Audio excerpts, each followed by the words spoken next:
Project damage అయితే ఒక pillar కుంగింది అని ప్రచారం చేస్తున్నారని అన్నారు పొన్నం. ప్రాజెక్ట్ ని సందర్శించి పూర్తి వివరాలు తెలుసుకుంటామన్నారు ఆయన. ప్రాజెక్టు పై నివేదిక తయారు చేస్తామని, నివేదిక ఆధారంగా బాధ్యులపై చర్యలు కూడా తీసుకుంటామన్నారు పొన్నం.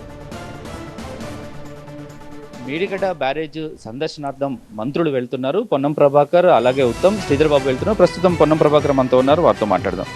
మేడిగడ్డ బ్యారేజ్ సందర్శనలో మెయిన్గా మీరు ఏ విషయాలు పరిశీలించడానికి వెళ్తున్నారు? నూతనంగా ప్రజల ఆకాంక్షలకు అనుగుణంగా మార్పు కోరి కాంగ్రెస్ ప్రభుత్వం వచ్చిన తర్వాత ఆ ప్రాజెక్టుకు సంబంధించినటువంటి అంశం అందరికీ తెలిసి ఇప్పటికే గౌరవ మంత్రి గారు, ఇరిగేషన్ మంత్రిగా ఉత్తమ్ కుమార్ రెడ్డి గారు బాధ్యతలు తీసుకున్న తర్వాత ఒక ప్రాజెక్టును ప్రత్యక్షంగా చూసి ఇంజనీర్లందరినీ అక్కడ పర్యవేక్షణ స్వయంగా పోదామని వెళ్తా ఉన్నారు. మేము జిల్లా మంత్రులంగా మేము పోతాను. ఇంతకుముందు శ్రీధర్ బాబు గారు కానీ నేను కానీ ఆ ప్రాజెక్టు చూసడం జరిగింది.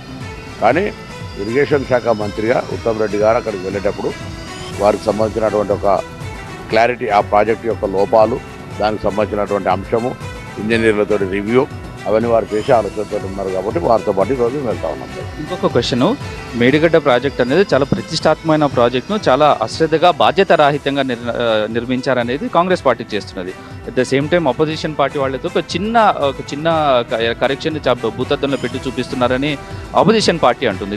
దీన్ని ఎలా చూస్తుంది? ప్రాజెక్టు చూసిన తర్వాత గౌరవ సంబంధిత శాఖ మంత్రి గారు దాని మీద మాట్లాడతారు.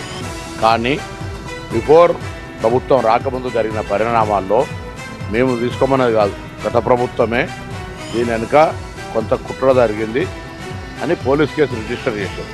అది ఇప్పటివరకు బహిర్గతం కాలేదు. కేంద్రం నుంచి ఇంజనీర్లు వచ్చారు. నేను ప్రీ ఎలక్షన్ మాట్లాడతాను. ఎన్నికలు జరగకముందు జరిగిన పరిణామాలు, ప్రభుత్వమే అధికారులతో పోలీస్ స్టేషన్లో ఫిర్యాదు చేయించి కుట్ర దాగిందన్నది పెద్ద చప్పుడు వచ్చిందని ఇంజనీర్లు పిటిషన్ ఇచ్చారు. అక్కడేమో కుంగిపోయి కనబడుతుంది, పేలుడు కనబడతలేదు. దాని తదుపరి ఇంజనీర్లు వచ్చి ఇది పనికిరాదంటా ఉన్నారు. ఇటువంటి అంశాలను మంత్రిగా బాధ్యతలు చేపట్టిన తర్వాత రేపు పొద్దున తెలంగాణ ప్రజలకు చెప్పడం కొరకోవచ్చు. ఆ ప్రాజెక్టును ఏం చేస్తే మళ్ళీ తిరిగి ప్రజలకు ఉపయోగపడుతుంది, అది వైట్ ఎలిఫెంట్ అయినా ఏంది అనేటువంటి చూడడానికి వెళ్తా ఉన్నాం తప్ప ఇప్పుడు ముందస్తుగానే దానికి సంబంధించి నేను ఏది మాట్లాడినా అది నేను మాట్లాడిందంతా ప్రీ ఎలక్షన్ ముందు జరిగినటువంటి అంశాలు. ఇప్పుడు గౌరవ మంత్రి గారు బాధ్యతలు తీసుకున్నారు. బాధ్యతలు తీసుకున్న తర్వాత దాన్ని పర్యవేక్షణకు వస్తున్నారు. మాకు ఆ ప్రాజెక్టు తెలుసు, ఆ ప్రాజెక్టు చూసినాం.